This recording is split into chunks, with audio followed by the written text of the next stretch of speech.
എന്തായാലും ശ്രീരാമൻ മോഡിയെ ജയിപ്പിക്കില്ല എന്ന കാര്യം ഏതാണ്ട് ഉറപ്പായി. അയോധ്യയിൽ ക്ഷേത്രം വന്നു കഴിഞ്ഞപ്പോൾ പിന്നെ ക്ഷേത്രം കാണിച്ച് നമുക്ക് ശ്രീരാമനെ കാണിച്ച് വോട്ട് പിടിക്കാൻ പറ്റില്ല.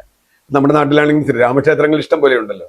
പിന്നെ വേറൊരുത്തന്റെ പള്ളി പൊളിച്ച് നടത്തിയത് ഏതോ വലിയ ഗൗരവമാണ്, അഭിമാനമാണ് എന്നൊക്കെ പറഞ്ഞാൽ ജനങ്ങൾ അത്രത്തോളം അക്കാര്യത്തിൽ വിശ്വസിക്കുമെന്ന് പ്രതീക്ഷ എനിക്കില്ല. രണ്ടാമത്തെ വിഷയം, ഈ വർഗീയതയോ അല്ലെങ്കിൽ ഈ പറഞ്ഞതുപോലെ കോൺഗ്രസിന്റെ മാനിഫെസ്റ്റോയിൽ മുസ്ലിങ്ങൾക്ക് കൊടുക്കാൻ പോകുന്നു എന്ന് പറയുന്ന പ്രചരണമോ ഇതൊന്നും ഏൽക്കില്ല എങ്കിൽ പിന്നെ എന്താണ് തെരഞ്ഞെടുപ്പിൽ വരാൻ സാധ്യതയുള്ളത്? അവിടെയാണ് ജനങ്ങൾ വർഗീയതയ്ക്കപ്പുറത്ത് സ്വന്തം ജീവിതാനുഭവങ്ങളിലേക്ക് കിടക്കുക. കോവിഡാനന്തര ഇന്ത്യയിൽ വലിയ തോതിൽ തൊഴിലില്ലായ്മ ഉണ്ടായിട്ടുണ്ട്.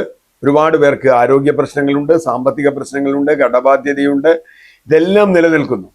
പട്ടിണി വലിയ തോതിൽ വർദ്ധിക്കുന്നു. വിലക്കയറ്റം ആർക്കും പറയാനാവാത്ത അത്ര ഉയരത്തിലായിരിക്കുന്നു.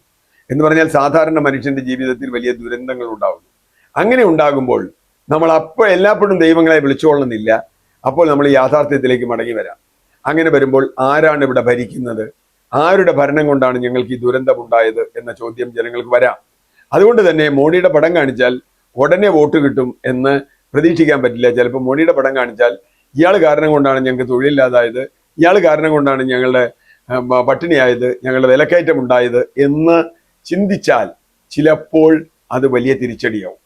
അതുകൊണ്ട് ഇതിനെ മറികടക്കാൻ ഇതൊക്കെ മറക്കുന്ന തരത്തിൽ ഏതെങ്കിലും കറുപ്പുകൾ എന്ന് വെച്ചാൽ രാഷ്ട്രീയമായ കറുപ്പുകൾ, മയക്കുമരുന്നുകൾ കിട്ടുമോ എന്നാണ് നോക്കുന്നത്. ദേശരക്ഷ പറഞ്ഞു നോക്കി, ഇനിയിപ്പോൾ രക്ഷയില്ല. ദേശരക്ഷ പറഞ്ഞാലൊന്നും ആളുകൾക്ക് രക്ഷയില്ല. മാത്രമല്ല, ഇതിൽ ഏറ്റവും അത്ഭുതകരമായ കാര്യം ഇപ്പോൾ അദാനിക്കും അംബാനിക്കുമെതിരെ പ്രധാനമന്ത്രി തെരഞ്ഞിരിക്കുന്നു എന്നതാണ്. ചിരിച്ച് മണ്ണ് കപ്പുന്ന ഒരു പ്രസ്താവനയാണ്. ഇതുവരെ എല്ലാ കാര്യത്തിലും അദാനി എന്ന് പറയുന്ന ആ ക്യാപിറ്റൽ ഗ്രൂപ്പ് അല്ലെങ്കിൽ ആ സംവിധാനം തന്നെ വളർന്നു വന്നത് മോഡിയുടെ തണലിലാണ് എന്നതൊരു രഹസ്യമല്ല. ഗുജറാത്ത് മുഖ്യമന്ത്രിയായി നരേന്ദ്രമോദി വരുമ്പോൾ അന്ന് മുതലാണ് അദാനി ഗ്രൂപ്പ് വലുതാവുന്നത്. അങ്ങനെ അദാനി ഗ്രൂപ്പ് ഗുജറാത്തിൽ വലുതായി. അത് കഴിഞ്ഞാൽ 2014 ശേഷം മറ്റൊരു കമ്പനിക്കും ഉണ്ടാകാത്തത്ര വലിയ വളർച്ച ഈ അദാനി ഗ്രൂപ്പിനുണ്ടായി. അങ്ങനെ ഉണ്ടായത് മോഡിയുടെ മാത്രം കാരുണ്യം കൊണ്ടും പരസ്പര സഹായം കൊണ്ടുമാണ് എന്നതൊരു രഹസ്യമല്ല. അങ്ങനെയാണ് മൊദാനി എന്ന വാക്ക് പോലും നമ്മുടെ നാട്ടിൽ ഉണ്ടായത്. ഇന്ത്യ ഭരിക്കുന്നത് അദാനിയും മോദിയും ചേർന്ന മൊദാനിയാണ് എന്നൊക്കെയുള്ള ട്രോൾ വരുന്നത്. അപ്പൊ അങ്ങനെ വരുമ്പോൾ ഇപ്പോൾ അദാനിയും അംബാനിയും കോൺഗ്രസിന്റെ കൂടെയാണ്, കോൺഗ്രസിന് ട്രക്കുകളിൽ പണം കൊടുത്തു എന്നാണ് നമ്മുടെ ബഹുമാനപ്പെട്ട പ്രധാനമന്ത്രി പറയുന്നത്. ആളുകൾക്ക് ഇതിൽ പരം വലിയൊരു ഹാസ്യമില്ല. കൃത്യമായും രാഹുൽ ഗാന്ധി അതിന് മറുപടി കൊടുത്തിട്ടുണ്ട്. നിങ്ങളുടെ കയ്യിൽ CIA ഉണ്ട്, ED ഉണ്ട്, സംവിധാനങ്ങളുണ്ട്, നിങ്ങൾ അന്വേഷിച്ച് കണ്ടുപിടിച്ചോ. അദാനി ഞങ്ങൾക്കാണോ പണം തന്നത്, അംബാനി ഞങ്ങൾക്കാണോ പണം തന്നത്, നിങ്ങൾക്ക് എത്ര പണം തന്നു എന്നൊന്ന് കണ്ടുപിടിച്ചു നോക്കും.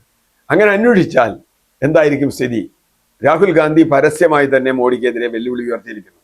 എന്ന് പറഞ്ഞാൽ രാഹുൽ ഗാന്ധി വളരെ കാലമായി അദാനിയുമായുള്ള കേന്ദ്ര സർക്കാരിന്റെ ബന്ധവും അവിഹിതമായി അവർ നേടുന്ന ആനുകൂല്യങ്ങളെ കുറിച്ചും ഒരുപാട് കാലമായി പറയുന്ന ആളാണ് രാഹുൽ ഗാന്ധി. അത് ചൂണ്ടിക്കാണിക്കുന്ന ആളാണ്. ഇപ്പോൾ രാഹുൽ ഗാന്ധിക്കെതിരെ അദാനിയെ പറയുമ്പോൾ മോഡിയും അദാനിയും തമ്മിൽ തെറ്റിയതാണോ, അതോ അദാനി ബന്ധം മോഡിക്ക് ദോഷകരമാണ് എന്ന് BJP കണ്ടെത്തിയതാണോ? ഏതാണ് അതിന്റെ രഹസ്യം നമുക്കറിയില്ല. ഏതായാലും അദാനിയെ മോഡി കൈവിട്ടുവോ, മോഡിയെ അദാനി കൈവിട്ടുവോ എന്നത് മാത്രമാണ് ഇപ്പൊ ചോദ്യം. ഷെയർ മാർക്കറ്റിൽ വലിയ വ്യത്യാസങ്ങൾ ഉണ്ടായിക്കൊണ്ടിരിക്കുന്നുണ്ട്. പല നിക്ഷേപകരും ഇന്ത്യയിലേക്ക് വരുന്നത് ഏതായാലും കുറച്ച് കഴിഞ്ഞ് മതി എന്ന് ആലോചിക്കുന്നതായി അറിയുന്നുണ്ട്. എന്ന് പറഞ്ഞാൽ മാറ്റത്തിന്റെ കാറ്റ് ആദ്യം എത്തുക ദലാൽ സ്ട്രീറ്റിലാണ്. ദലാൽ സ്ട്രീറ്റ് എന്ന് പറഞ്ഞാൽ നമ്മുടെ ഷെയർ മാർക്കറ്റ്. ദലാൽ സ്ട്രീറ്റിൽ മാറ്റത്തിന്റെ കാറ്റ് എത്തിയിരിക്കുന്നു എന്ന ചില സൂചനകളും നമുക്കിതിൽ നിന്ന് വായിച്ചെടുക്കാം.